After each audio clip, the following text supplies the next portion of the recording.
Hey y'all, welcome back to Calvin's Corner 72. I want to do a little video today on, it was a request from a long-time subscriber on how to attach arrowheads and how they were attached to the sticks or the arrows. I just cut this little twig off of a branch out back to show for this, just show purposes. Now I'm not a professional. I'm not, claiming to be. I've watched a lot of videos on this. I've never actually hasped one myself. I know my grandfather used to make arrows, believe it or not, down in Florida, bows and arrows, and but I never did get to meet him, sadly. But what I wanted to say is I'm just trying to do a small demonstration on how this is, or how I have learned that this is the correct way, and at least one of the ways that they did this. Just going to use a little string and try to do the best I can with this video. I hope y'all enjoy it. Death by Bunjie is the one who asked for it, so I'm going to try to, if y'all have never seen his channel, you need to go check him out. I'll put a link somewhere right in here, and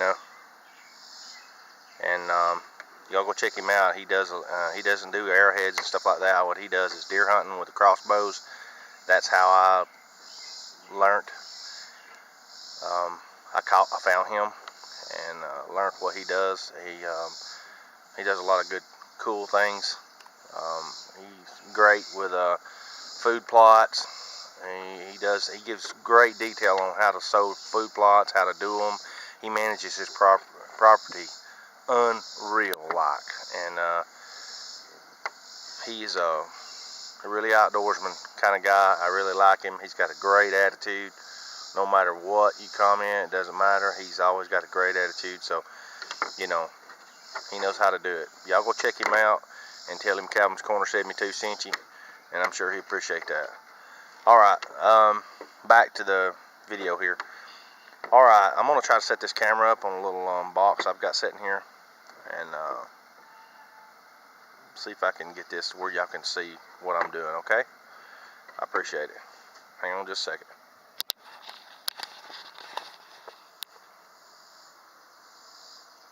Hey y'all. So what the Indians would do after they had worked really hard making their arrowhead, they'd take their sticks, they'd soften them over a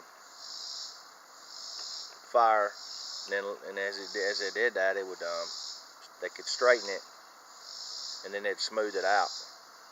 And then by putting it in the fire, what that did was draw the moisture out and made the wood real hard and stiff.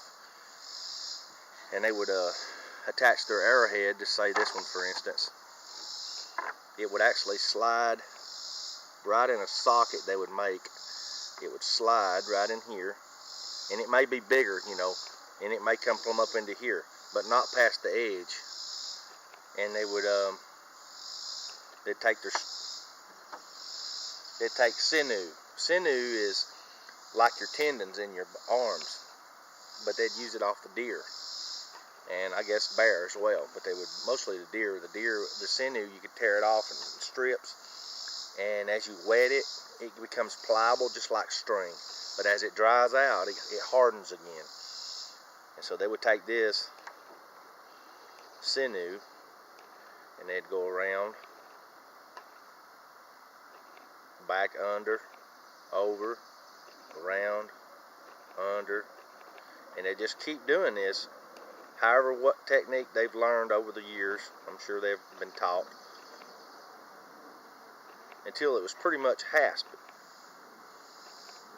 Now, just before this, and then they would go around the very end of this, like 5 or 6 times, or however many they thought they needed to, until they got it to where they wanted it. They wouldn't even tie a knot in it. They just let it stick, and it would stick and harden. But before they would set this arrowhead inside this stick, they made a resin. They made a compound. It's really sticky. They made it out of pine trees. You know that sap that comes out? They would take that. That's a resin. They take that and they would mix it with charcoal. They mix it with black charcoal, mix it together, and get it really hot. And they would put it on here, and it would be. And then they'd set that in that socket. And then they would go over top of all of this with that glue, basically the compound that I was telling you about, made out of sap and ground up. I don't have none. I would do it, but there is some videos out there, and if I can find them, I'll try to drop a link in there somewhere, and you can actually click on that and go see the video. And it's a much better demonstration than what I am showing you right here. But they would whop that compound on here, and it would harden. I mean, it would harden like rock, and that's what would hold it. And then they could shoot it and throw the spear or whatever they had to do with it.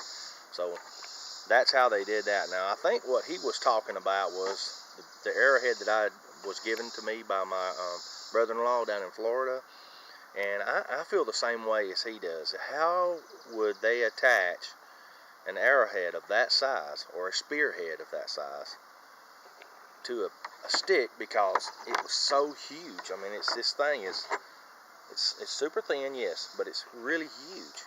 And just a little bitty place to attach it, I couldn't see that would hold. And I understand what he's talking about. But if the stick was much greater, bigger, and if they set it on there and it come past here, they could actually cut that back to where it wouldn't, and it would have a stick, almost like my fingers holding it. But this would kind of go down in the socket of it, and they would put that resin in there, and it would actually hold that. All Indians did this, not just, and they learned from each other. But it would set that in that socket, and then the stick would come up here plumb, almost like but it wouldn't be plumb. My finger's so big, I'm sorry. I'm gonna use my two little ones. But anyways, it would be in there such as that, and the edges was where it would cut, and it would still be on the outside of it. Just say, there you go. And that would be, and then they would hasp. Most of the holding pressure was down here, but because they would dry, that it would come back together really tight, and they'd run it around the fire, and and a lot of people say they would fire treat these. They'd heat them in the fire, and sometimes you get fire pop. If like they was heating it, and water actually dripped on this, it would get the change of temperature would happen so fast, it would pop a piece off of it, and they call it fire pop. And but this one looks like it might have been in a river or something at one time or another, but ended up in that orange grove. But really, really super thin. Really like it. But that's how they hasp them. That's how they put them on the sticks. I mean, this is a small stick, but I mean, this was more likely a spear. This was not an arrowhead. This would be hard to shoot. The smaller ones were for arrowheads, and even the little bird points, they used them to make blow darts out of.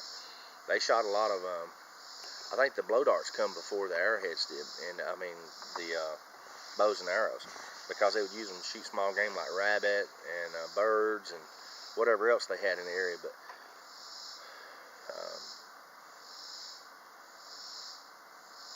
But these spears probably come before the arrowheads, because they were hunting large game,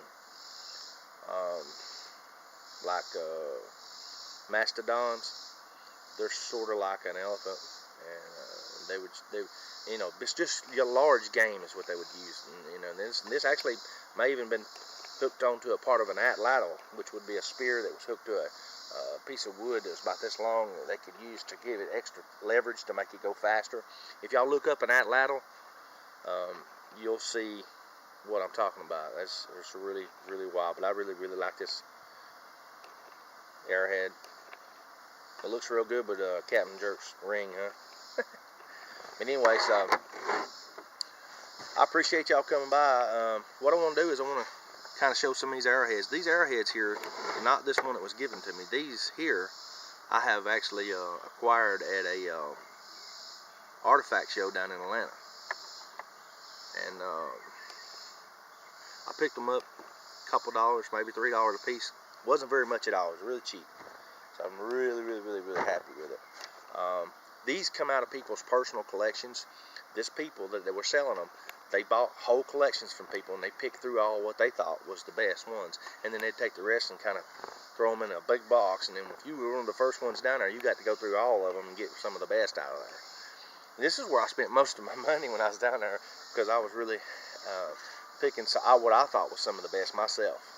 And the guy went through every one you picked out. He would actually go through and look at every one of them, and then he'd grade them and tell you how much they was by looking at them. And I don't know what he was looking for, but anyways, I wanted to show y'all some of this. Let me grab this camera real quick. Okay, I can't believe I'm 18 minutes in, or okay, I'm not that many in. This in here I thought was pretty cool. It's really really thin, and this is like a woodlands period. This is like a Guilford, but it's a really hard type. It's not slate. Really needle point on it. I really like that. I thought that was cool.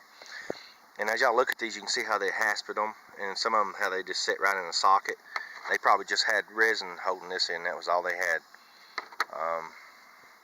This is actually, looks like a broken one, but it's not broken. If you'll look really close, let me see if I can get it where you can see. The edge of it is, it did break, but what they did was they come back and they napped it. They napped it back on the edge to make it sharp. They would have this hooked to a little small, looked like a knife handle, and they could use this. It's a scraper. It's called a blunt. See how the edge is really sharp on one side and it's dull on this side? That's where they napped it back, and they would use that to scrape the hide off of. This is one of the coolest ones I've ever seen, and it was like 50 cents or $1. It was really cheap. I couldn't believe it. I'd never sell it for that if I ever found it, but it's a blunt, and I thought that was really, really cool. And I've seen some of these in some collections people had, and they had like hundreds in their box. I mean, it's really, really nice in their display. But anyway, that's what they'd repurpose these when they'd break. They wouldn't just throw them away. A lot of times, unless they had a lot of material around, then they would probably throw them away. I can't go over every one of these arrowheads, but you can see how this is like a Dalton. It's got the I don't know if you would call it concave or convex, but there's the glue on it. See, people had them in their collection, they glue them down, you know, and I've never tried to take that off of there, but this is what I was getting at. He would grade them by that, and then there was a big old nick out of it right here. It looks like a big chunk, but that looked like it was original. It's not nothing new. But anyways, it does take away from the value. This one is a little Adina, and it is so cool. It is super, I mean, it's paper thin, but it's got a little glue on the back, so I had to glue it down. I mean, it is so thin. How did they make that without breaking it? It's really cool. Okay, and this in here, I love this. Look at the color. Look at the stripes, like a tiger stripe or something. That is just unbelievable chert. But yeah, I got in the shade today because it's really, really, really hot today. And this one is like a Kirk point. It's got them real fine serrations on it, them little bumps on the edges. And you can maybe see it a little better right there. And I'm not sure. I think that is a Kirk. But there's the little serrations. Man, you can imagine that thing. I mean, it's got a needle tip. That thing coming at you, it's over with.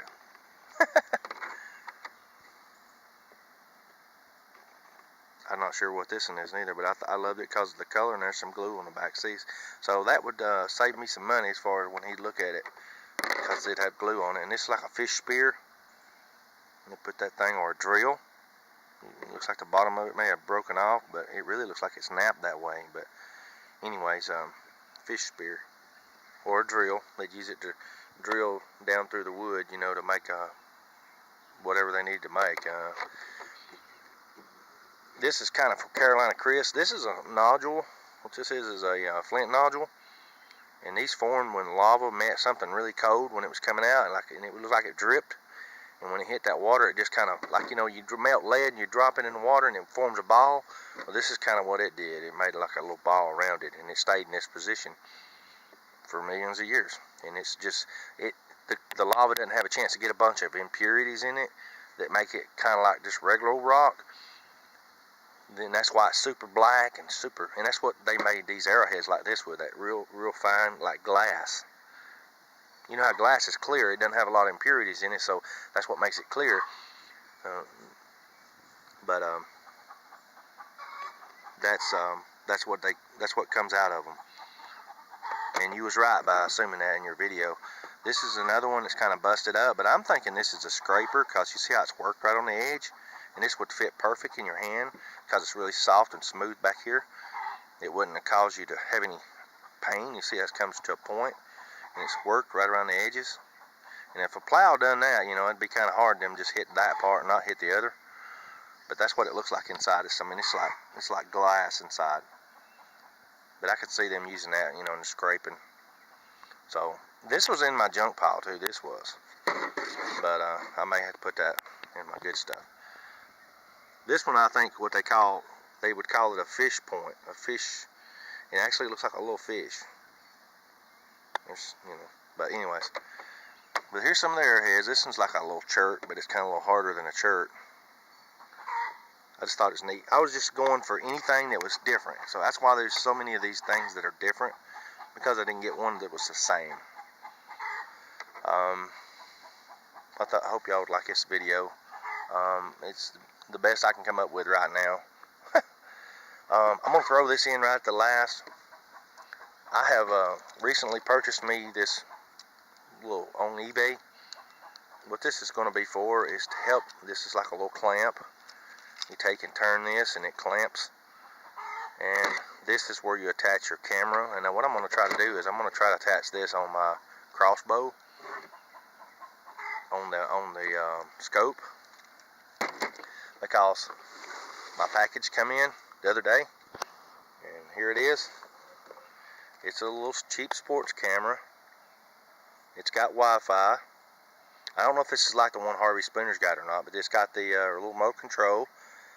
So I can have it on my wrist. If a deer walks up, I can turn it on or I can turn it off. It's just a little sports camera. It's supposed to make a 1080 pixel. Let's see, 1080 full, 12 megapixel. It goes 30 meters underwater. Anti-shake, which y'all know I need that, right? Because I'm always shaking. And I think it's going to really, if I can get this thing to work and work really good, like I've seen so many people do, I think, and it comes with all these little attachments, but I didn't see one that would attach to my crossbow, so I bought this separate, and so hopefully with them two together, that will make a cool video with a deer walking up. I can actually take a picture of what I'm looking at and maybe shoot a deer and y'all get to see it. That would be so awesome, right? And one of these days, if y'all want me to, I'll sit out here on the table and I'll get my crossbow out and I'll kind of go over it a little bit, what I got and what I'm shooting. And I've got some broadhead tips on the way as well. They should be coming in any day, so I can actually show you what kind of broadheads I'm going to go and try to use this year. But if y'all like this video, like it. Y'all subscribe, comment, and I can't do every video that, you know, people like they suggest do this or do that, and I understand that, and I like that, because that's the kind of feedback I need to make this channel go where it needs to go. I want to do good videos, and I want to have content that people wants to watch. You know, and I started out doing these videos on content that I thought people might like, stuff that I like. That's why I'm kind of passionate about it, and I get into it.